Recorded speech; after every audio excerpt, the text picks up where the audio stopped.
Bonjour à tous et bienvenue dans notre matinale d'info avec la presse quotidienne régionale.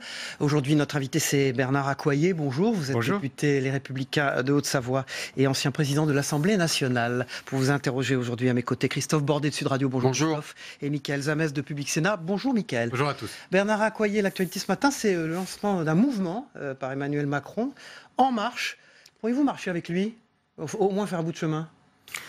Je pense que ce qui est important, c'est de constater qu'un ministre en exercice, et pas le moindre d'entre eux, consacre une partie de son temps à s'organiser politiquement, parce que c'est de cela dont il s'agit. Il me semble que ces problèmes, son domaine est confronté à une situation suffisamment grave pour qu'il se consacre à autre chose. Et on peut déjà anticiper le nouveau débat qui va déchirer le Parti socialiste, la majorité. Emmanuel Macron va-t-il descendre en marche du gouvernement ?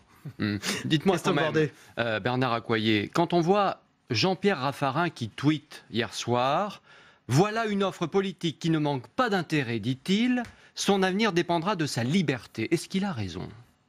C'est une réflexion qui est personnelle à Jean-Pierre Raffarin. Oui.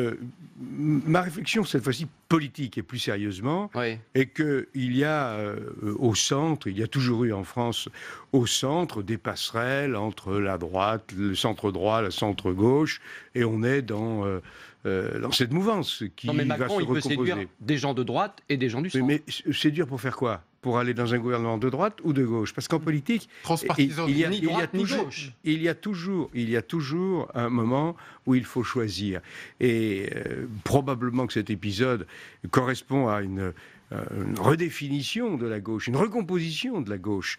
Mais Macron est plus centre-gauche, il est plutôt centriste que socialiste. C'est une évidence. Alors il veut débloquer la société, on l'avait vu avec ces nombreuses lois qu'il a proposées ces derniers temps.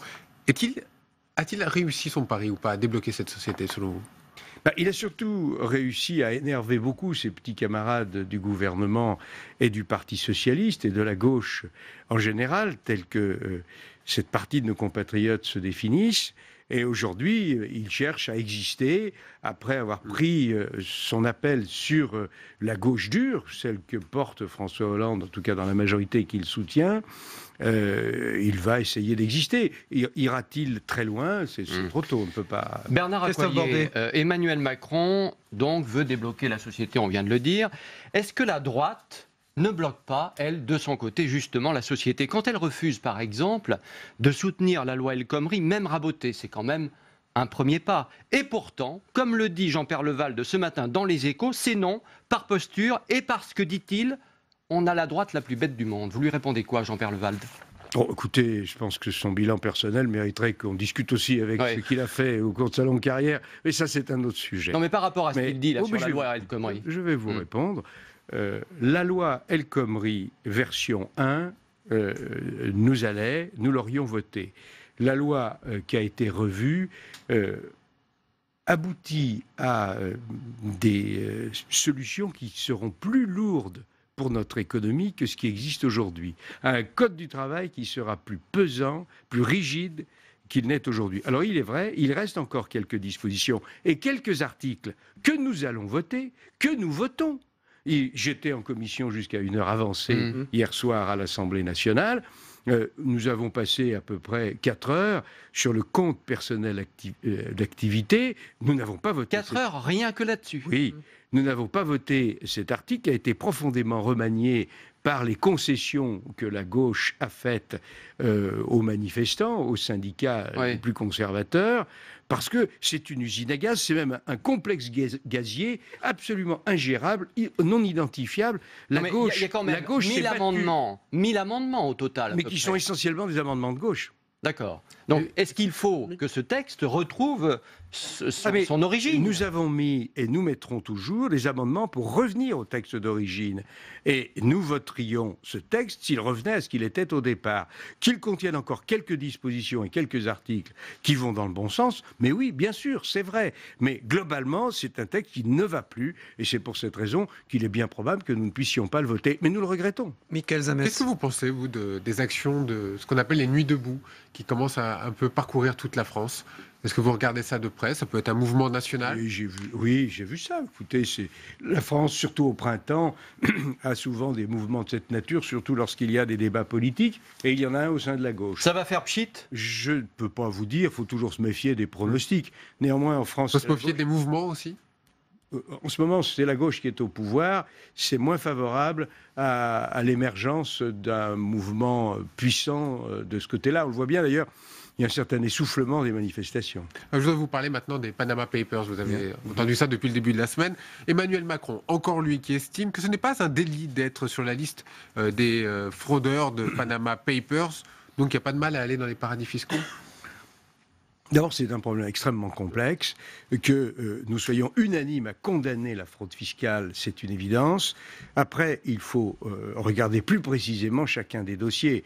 Il y a évidemment des fraudeurs. Il y en a d'autres qui ont développé probablement des affaires qui ne constituent pas des illégalités avec les lois actuelles.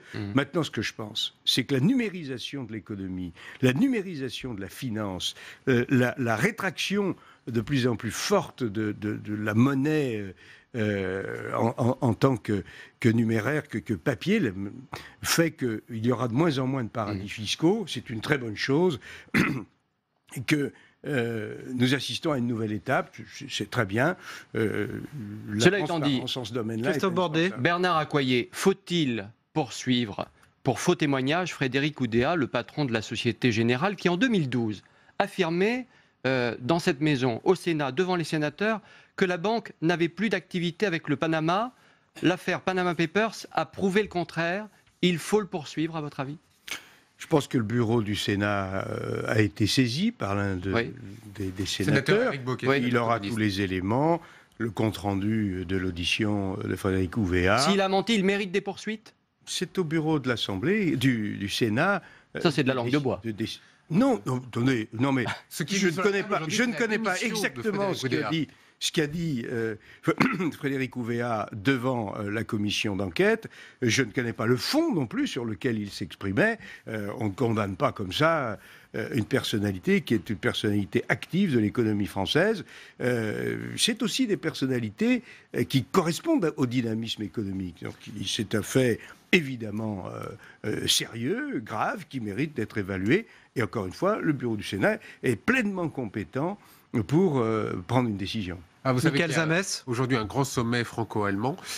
François Hollande, dans le journal Bild, annonce et donne dans une interview, ce n'est pas en enlevant la nationalité qu'on combat le terrorisme. Rétropédalage? Oui, mais c'est malheureusement l'histoire de François Hollande.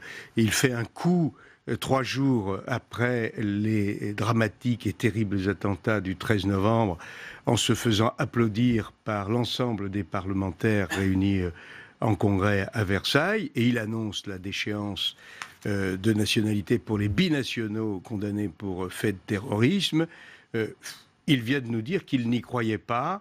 Il va perdre 3 mois qu'il aurait mieux utilisés en obtenant des avancées concrètes sur le PNR, sur la sécurité elle-même de nos compatriotes. Bref, Bernard Accoyer, encore un échec de François Hollande. Oui. Alors, j'ai repéré, je ne sais pas si vous l'avez repéré aussi dans la presse allemande, mais il se passe quelque chose d'absolument extraordinaire. Tous les matins. Absolument extraordinaire. Ulrich Fichtner, qui est grand reporter au magazine allemand Der Spiegel, fait sensation en ce moment, figurez-vous, outre-Rhin. Il appelle publiquement Hollande à démissionner, à remettre son mandat en jeu, comme Gerhard Schröder en son temps, car le président français est dans un cul-de-sac politique, dit-il. Il faut qu'il tire, je cite, les conséquences de ses erreurs.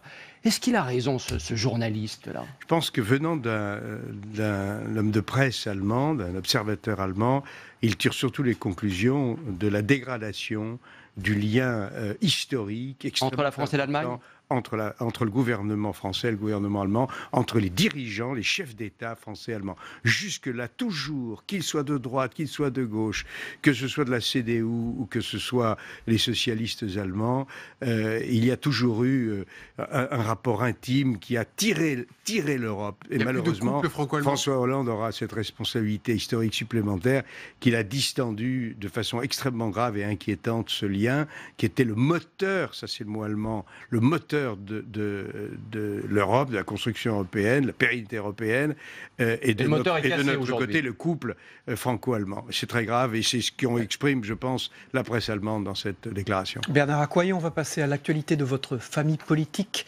Vous êtes considéré comme un sage. Vous êtes d'ailleurs membre du comité des sages, oui, c'est bien. Des primaires de la droite et du centre. Ça a l'air de vous plaire. Ancien président de l'Assemblée nationale, vous êtes une voix qui compte chez les Républicains. 12 candidats potentiels. On en est à combien en réalité? Savez-vous ça? Ce sont des candidats à la candidature. Il y a des candidats dont on sait qu'ils vont probablement aller jusqu'au bout. Et de ce côté-là, il faut toujours être prudent. Et puis, il y en a d'autres qui sont candidats pour témoigner ou pour exister, c'est probable. En tout cas, il y en a certains qui portent des idées. Les dernières candidatures à la candidature annoncée, c'est Jacques Miat. Bon, Jacques Miat, un parlementaire expérimenté, il a des idées très arrêtées sur l'Europe. Souverainiste. C'est un souverainiste, tout à fait. Mais il l'explique avec beaucoup de rationalité et de solidité, avec sa gouaille habituelle. Je pense que c'est intéressant d'avoir ce débat. Et des idées très arrêtées sur les homosexuels qui n'apportent rien à la société, comme il l'a dit hier aussi. Écoutez, ça, je n'ai pas entendu. Pourtant, c'est une réalité. Je ne le rejoins pas sur cette thématique, bien sûr. Par contre, j'ai toujours trouvé que ces interventions sur l'Europe avaient une certaine pertinence. Et malheureusement, ce qui se passe en Europe aujourd'hui donne un certain écho à ce qu'il a toujours exprimé. Parfois de manière un peu maladroite, ça lui arrive, mais la politique, c'est aussi d'entendre les messages de tous côtés. Michael Zamès. 11, 12, 13 personnalités, jusqu'où ça peut aller? Est-ce que vous ne dites pas maintenant, ça suffit, on s'arrête là? La procédure qui consiste à rendre un candidat à la candidature aux primaires candidat est une procédure beaucoup plus sérieuse qu'on ne le croit. Il faut le parrainage de 20 on est d'accord. On a l'impression que les primaires sont même un peu dévoyées. N'importe qui peut être candidat. Non mais vous savez, c'est une phase d'approche. Il n'y a pas de sujet aujourd'hui. La question se posera lorsque l'on aura les candidats. Parce qu'aujourd'hui, on débat des candidats à la candidature. Mais quand vous êtes dans une circonscription, des candidats à la candidature, il y en a souvent une dizaine. Et puis après, il y en a un ou deux ou trois. François Fillon l'a dit le week-end dernier, il veut casser la baraque. Pour l'instant, quand on regarde les sondages, le moins que l'on puisse dire, c'est qu'il ne casse pas vraiment la baraque. Il n'a pas vraiment la baraka. Pourquoi n'arrive-t-il pas à imprimer aujourd'hui? Comment vous l'expliquez? Ce qui me plaît chez François Fillon, c'est que dès le premier jour de l'élection de François Hollande, il s'est mis au travail. Et il a élaboré un programme, qui est un programme, tout le monde le reconnaît, qui est le plus accompli, qui est susceptible, à mes yeux, de répondre aux problèmes terribles de notre pays, qui est susceptible d'être mis en œuvre, parce qu'il l'a dit, avec des méthodes, procédures efficaces. Cela me paraît important. C'est une contribution essentielle dans ce débat. Les sondages aujourd'hui ne reflètent pas l'adhésion, mais ce sont des sondages. Que valent les sondages à 8 mois d'une échéance? Il peut encore se passer. On peut encore en reparler. Et puis, il vaut mieux travailler beaucoup le fond et avoir des chiffres de sondages médiocres qu'autre chose. Autre sujet, une décision qui fait grand bruit en Suisse. Une école secondaire a décidé de dispenser ses élèves musulmans de serrer la main de leur professeur parce que c'est une femme. Trouvez-vous ça acceptable? Évidemment que c'est totalement inacceptable. Je pense que c'est quelque chose qui doit être extrêmement restreint, mais en tout cas c'est complètement inimaginable, inacceptable, mais n'allons pas trop loin. Autant ça est scandaleusement ridicule, autant soyons d'une certaine façon tolérantes. Il ne faut pas se fixer sur une petite décision complètement délirante dans un coin d'un pays étranger. Travaillons, essayons de faire respecter nos règles de laïcité sans que nous soyons nous-mêmes dogmatiques à l'excès. Nicolas Sarkozy, hier, lors d'une conférence sur l'éducation, a dit à propos du communautarisme, il faut préserver la majorité contre une minorité qui pourrait s'imposer. C'est vrai que ça pourrait s'imposer. C'est le problème. Un peu ce qu'a dit Manuel Valls en début de semaine également. C'est le problème de toutes les démocraties. Les démocraties, elles essayent de donner la parole à tout le monde, mais il y a des citoyens, quelques groupes d'individus qui s'organisent et qui viennent faire pression. Mais vous y êtes confrontés toute la journée, vous les journalistes. Ceux qui vous impressionnent, ce sont des groupuscules. Oui, il faut toujours que les démocraties se protègent. C'est pour cela qu'il faut se méfier de la démocratie directe, qu'il faut se méfier méfier de la démocratie sondagière et qu'il faut au contraire toujours préserver la démocratie représentative. Bernard Accoyer, vous êtes ancien président de l'Assemblée nationale. On prend l'exemple par exemple de la révision constitutionnelle. Maintenant on parle du Conseil supérieur de la magistrature. Est-ce que vous trouvez qu'il y a une inflation législative ? Est-ce qu'on ne fait pas travailler les élus pour rien ? Merci. Le grand mal de notre Parlement est qu'il légifère beaucoup trop et qu'il contrôle de façon très insuffisante les politiques publiques. Lorsque je présidais l'Assemblée nationale, j'ai essayé de contraindre, je n'ai pas réussi, contraindre davantage, restreindre le temps législatif et augmenter les moyens et le temps du contrôle. Je pense que les candidats à la prochaine présidentielle devraient réfléchir à cette modification institutionnelle, qui serait d'ailleurs seulement une modification de pratique. Il n'y a aucun texte à changer pour faire... Et pas de révision constitutionnelle sur le Conseil supérieur de la magistrature ? L'inflation législative est une catastrophe pour notre pays. Quant à la question d'une révision constitutionnelle sur le Conseil supérieur de la magistrature, sur le fond, je suis contre, et franchement, nous avons autre chose à faire aujourd'hui. Donc il n'y aura pas de congrès.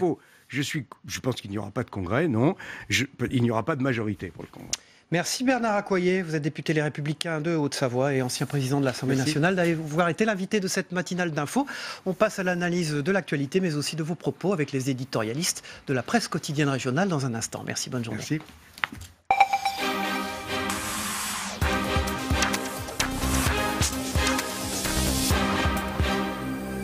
Voilà, bonjour Zoé Cadio du Midi Libre et de l'Indépendant d'être présent sur ce plateau, et merci Pascal Jalabert du Dauphiné Libéré du groupe EBRA, un journal dont la direction est dirigée par Jean-Pierre Souchon. Voilà, on commence ce débrief, si vous le voulez bien, par, on va démarrer tout de suite par qui marche derrière Emmanuel Macron. Alors visiblement, Bernard Accoyer n'a pas tellement l'intention de marcher derrière lui. Il a dit tout de même, gauche ou droite, en politique, il faut toujours choisir pour finir. Pascal Jalabert. C'est l'institution de la Ve République qui veut ça. À un moment donné, il y a une présidentielle. Et alors, à l'exception de 2002 ou de 1969, c'est depuis 1965 un candidat de droite contre un candidat de gauche. Il n'y a pas de place pour trois, il n'y a pas de place au milieu. Mais est-ce que c'est pas ce qui tue la vie politique, au fond ? Est-ce que reprochent les citoyens ? Est-ce qu'il n'a pas raison, Macron, dans son approche de ces choses-là ? On est en France, les Français sont attachés à l'élection présidentielle, il n'y a qu'à voir les taux de participation.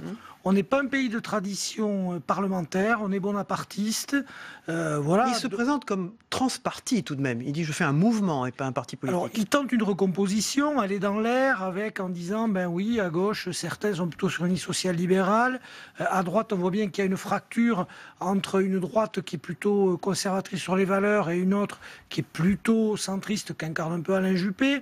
On va dire que de l'autre côté c'est la vieille ligne Sarkozy qu'inspirait le fameux Patrick Buisson. Bon, Macron, il tend quelques passerelles, à voir s'il arrive. N'oublions pas quand même, premier tour de la présidentielle 2012, la gauche de la gauche, et ça François Hollande l'a un peu oublié, c'est 17%. C'est 17%, donc cette gauche-là n'est pas Macron. Zoé Cadio, il reste fidèle à François Hollande. Il l'a dit, et en même temps, Bernard Accoyer disait ce matin, il y a peut-être autre chose à faire avec le ministère de l'économie que de créer un parti, un mouvement politique. C'est un mouvement politique, hein, c'est pas un parti comme vous le soulignez. Est-ce que c'est pas aussi une manière de répondre aussi au Front National ? Parce qu'on dit qu'il n'y a pas, en France, comme disait Pascal, il y a une alternance droite-gauche. Aujourd'hui, on voit l'alternance droite-gauche. Il y avait un invité surprise, le Front National. Donc, il y a une attente, une réponse politique qui est espérée. Est-ce que c'est Macron ? Je ne sais pas. Tout ce que je sais, c'est qu'il dit que ce n'est pas un parti. C'est aussi un homme peut-être politique, mais qui ne s'est jamais frotté au suffrage universel. Donc, quelle est sa crédibilité ? Quelle est sa crédibilité pour porter ça ? Certes. Mais c'est ses idées, c'est son style, c'est sa jeunesse. Qu'est-ce qui, pour vous, fait qu'Emmanuel Macron, au fond, est si haut dans les sondages et une forme de plébiscite. Ça, mais ce sont des adjectifs qui pourraient aussi très bien aller à Bruno Le Maire. Vous voyez ce que je veux dire ? C'est sa jeunesse, il apporte un nouveau discours. Est-ce que il y a une attente, c'est vrai. Alors, est-ce qu'il va pouvoir capitaliser là-dessus ? Je ne sais pas. Enfin, quand on voit les premières réactions sur les réseaux sociaux, on se dit quand même qu'il y a de la marge, hein, comme il dit, en marche. Il y a de la marge, Pascal Jalabert. C'est quoi les réactions sur les réseaux sociaux ? Les réactions sur les réseaux sociaux, c'est bipolaire. C'est-à-dire, d'un côté, il y a ceux qui disent il n'est pas de gauche, il n'est pas de chez nous. Et puis, il y a ceux qui disent il est jeune, il est moderne. Voilà. Donc, moi, je ne me fie pas trop à ça.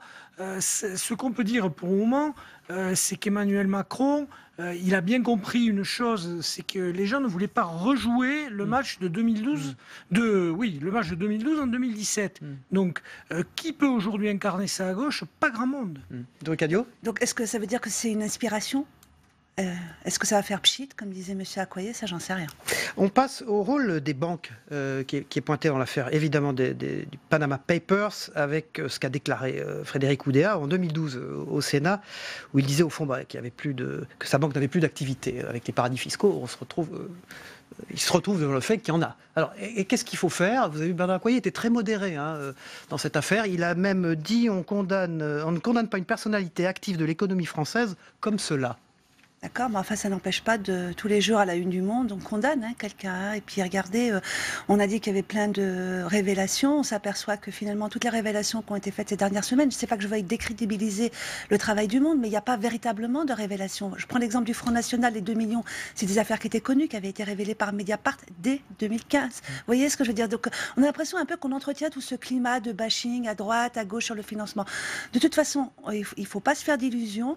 Aujourd'hui, c'est quelque chose qui est utilisé par tous, et on peut peut-être aussi s'étonner le fait qu'il n'y ait pas d'Américains dans cette fameuse liste qui a été publiée par les Panama Papers. Pascal Jalabert, est-ce qu'on ne confond pas fraude fiscale, ce qui est effectivement un délit très important, et optimisation fiscale, qui permet aussi parfois pour quelques sociétés d'être concurrentielles? C'est ce que disait Emmanuel Macron hier soir. Il disait il y a des gens qui sont sur cette liste mais qui n'ont pas d'activité illégale du moment c'est ce que disait aussi Bernard Accoyer. Oui, du moment qu'ils l'ont signalé. Reste à vérifier s'ils l'ont signalé et si finalement ils ont dit ok, je fais l'optimisation fiscale, j'utilise la loi. Voilà. Moi je trouve que le travail qui a été fait est quand même un travail d'investigation assez solide. Ce qui est un peu embêtant, c'est qu'on retrouve des noms qui surprennent pas. Balkany, les sociétés liées au Front National, Strauss-Kahn, Cahuzac, bon, ok, sont des gens qu'on a déjà entendu 10 fois dans des affaires comme ça. C'est déjà qu'on a entendu partout, mais le problème aussi, c'est qu'il y a un problème aussi de lecture. C'est-à-dire qu'on retrouve aussi bien des personnes physiques que des personnes morales. Et puis pour des choses très importantes, beaucoup moins. Enfin, vous allez croire que j'aime le Front National, mais pas vraiment. Mais enfin, 300 000 euros, qu'est-ce que c'est par rapport aux 2 millions? Vous voyez ce que je veux dire? C'est qu'on mélange tout, ça crée un climat un peu délétère. Ce qui serait peut-être plus simple, c'est que vraiment on aille au bout de cette loi contre la transparence. Et puis j'ajoute une chose, c'est que y aura-t-il des procédures judiciaires? Sans doute. Mais s'il y en a, dans combien d'années ces gens-là seront dans les prétoires? Vous voulez dire la justice pénale est toujours beaucoup plus longue? Il faut arrêter. Monsieur Cahuzac, les QPC, les chambres d'instruction, la Cour de cassation, on ne fait plus la justice, on fait de la procédure. Donc du coup, pour le citoyen, en effet, ça va faire pchit. Avec une première victime collatérale, c'est le Premier ministre islandais qui a démissionné. Oui, enfin, c'est... Mais est-ce que ce type de justice, bon, c'est exact, il faut voir aussi la situation de l'Islande à l'époque. Ils ont été quand même très très très touchés par la crise de 2008. On a demandé des efforts à tout le monde, donc effectivement, la réaction du peuple islandais est peut-être compréhensible. Puis c'est un pays nordique. Il faut savoir qu'en Allemagne, un député a dû démissionner parce qu'il avait utilisé les miles de sa carte de fidélité à l'avion. Ouais. En France, Patrick Balkany, il est réélu à chaque élection, souvent au premier tour. Donc bon, voilà, c'est deux mentalités différentes. Il reste peu de temps pour parler des primaires de la droite, et on ose les appeler du centre, puisqu'il y a maintenant plusieurs centres. Bernard Accoyer, qui est membre du comité des sages, ne trouve pas que c'est un problème qu'il y ait 12 candidats potentiels, puisqu'au fond, les parrainages régleront le problème à la fin, c'est ce qu'il a dit. Oui, le problème quand même, c'est que les parrainages, c'est long jusqu'au mois de septembre. Donc on risque encore d'avoir des candidats comme ça. Et là, pour le coup, ça dilue. Je crois que la règle, la date limite, c'est le 5 ou le 12 septembre. Donc bon, tant qu'on n'en est pas là, les candidats vont se multiplier. Avec Jacques Millard. Avec Jacques Millard, député maire de Maison-Lafitte. Candidat... Yvelines. Dans les Yvelines, oui, tout à fait. C'est une candidature un peu surprise, mais comme... Souverainiste. Oui, souverainiste. Enfin, c'est pas un inconnu du monde politique, Jacques Millard. Porté sur le débat européen, en tout cas. C'est quelqu'un de sérieux. Mais en même temps, il alimente un peu le débat des candidats à la candidature, parce que tout le monde sait qu'il ira jamais jusqu'au bout, quoi. On passe à votre une, celle du Midi Libre. Sans cet aliment préparé à bannir du caddie, quoi. Alors, c'est... Du chariot ou du caddie. Oui, effectivement, c'est une étude, c'est un livre plus exactement qui traite tous ces aliments. Il y a eu plus de 800 aliments qui sont passés au crible. Et la une, pardon, on n'a pas le temps, la une du Dauphiné, faut-il encourager la dénonciation fiscale? Évidemment non. Peut-être oui, puisque c'est quand vous interrogez les gens du contrôle fiscal, ils disent que s'il n'y a pas de délation, on n'attrape personne. Mais on ne va pas vers une société américaine, là? Les Américains payent pour ça. Merci, Pascal. Voilà, un lanceur d'alerte, il est payé aux États-Unis. Merci, Pascal Jalabert, pour le Dauphiné. Merci, Joël Cadio, pour l'Indépendant et le Midi Libre. On se retrouve demain à la même heure pour la matinale d'info de Public Sénat et de Sud Radio. Bonne journée à tous.